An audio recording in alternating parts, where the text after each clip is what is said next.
Muling nag-viral ang kuhang litrato na ipinost sa social media platform kung saan magkasama sina Paolo Avellino at Kim Chiu na sabay nag-morning workout. Mula ang picture sa isang netizen na ibinahagi sa kapamilya online world.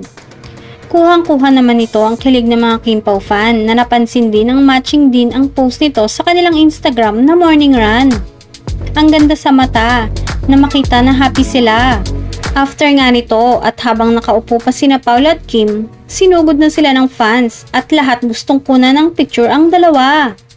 Ang iba naman, gusto lang makumusta ang couple na open na sa kanilang relasyon, lalo na si Paolo. Masaya ang Kim Pao fans na pwede na silang makitang magkasama sa labas at nakikita ng maraming tao. Puna nga ng netizens, hindi na raw talaga tinatago ng Kim Pao ang kanilang relasyon. Finally, it's a public post from them. Sa bagay, dapat lang naman nilang ipaglaban kung anong meron sa kanilang relasyon. Total naman wala silang inaapakang tao at parehas silang single.